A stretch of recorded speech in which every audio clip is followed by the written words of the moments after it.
इंदौर के खजराना थाने की पुलिस को मुखबिर से सूचना मिली थी कि राधे विहार क्षेत्र में एलपीजी गैस सिलेंडर का अवैध गोदाम है। यहां पर कमर्शियल और घरेलू गैस सिलेंडर भरने का काम किया जा रहा है। सूचना मिलने पर तुरंत ही कार्रवाई की गई थी। इस संबंध में कलेक्टर आशीष सिंह ने सख्त निर्देश देते हुए कहा है कि अगर इस तरह के अवैध गोडाउन मिलेंगे तो वैध कार्रवाई की जाएगी। इसके पहले भी सूचना मिली थी कि कुछ क्षेत्रों में अवैध गोदाम संचालित हो रहे हैं, उनके खिलाफ सख्त कार्रवाई कर उन्हें जेल भेजने के निर्देश दिए।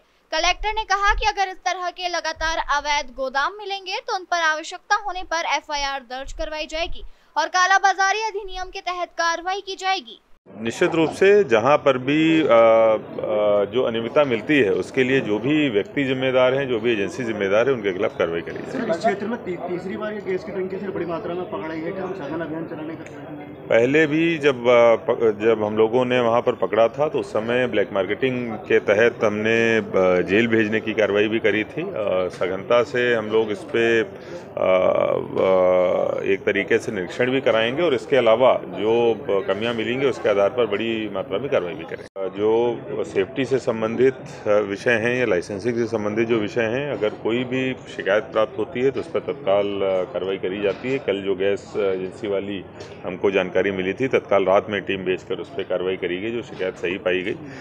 भविष्य में ऐसी कोई भी शिकायत पाई जाएगी तो न केवल उसके खिलाफ एफआईआर की कार्रवाई, बल्कि अगर आवश्यकता हुई तो जो एसेंशियल कमोडिटी एक्ट है उसमें ब्लैक मार्केटिंग से संबंधित कार्रवाई भी कराई जाएगी। वहीं स्किल डेवलपमेंट को बढ़ावा देने के लिए जिला प्रशासन द्वारा लगातार प्रयास किए जा रहे हैं।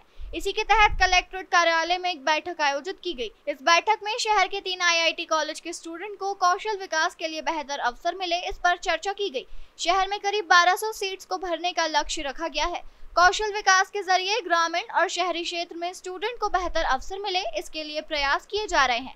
साथ ही आईआईटी के तीनों कॉलेजों की सीट्स भर जाए, इस पर भी चर्चा की गई। मुख्यमंत्री सीखो कमाओ योजना और पीएम विश्वकर्मा योजना सहित अन्य योजनाओं का ज्यादा से ज्यादा प्रचार प्रसार हो, इस संबंध में भी बात की गई। देखिए, एक कौशल विकास से संबंधित बैठक हुई है जिसमें मुख्यतः आईटीआई कॉलेज जो इंदौर में 3 हैं, लगभग 1200 के आसपास की सीट्स हैं, उन सभी सीटों को भरा जाए, इस पर मुख्य बात हुई है। निश्चित रूप से 10वीं के बाद में जो लोग स्किल डेवलपमेंट में जाना चाहते हैं, कुछ अपना स्वरोजगार करना चाहते हैं, उनके लिए आईटीआई बहुत ही प्रभावशाली माध्यम है, जिसमें लगभग 100% गारंटी जो है वो प्लेसमेंट की रहती है।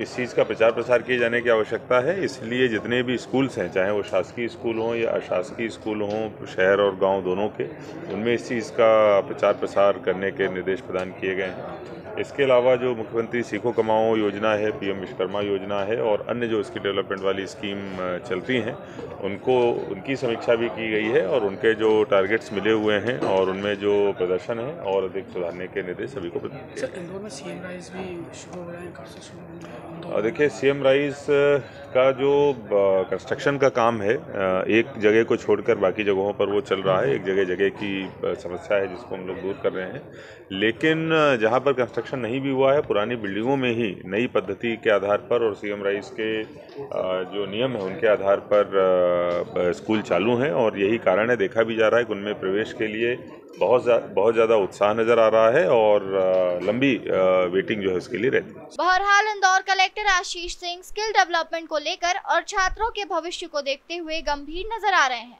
इंदौर से द नेशन टाइम की रिपोर्ट।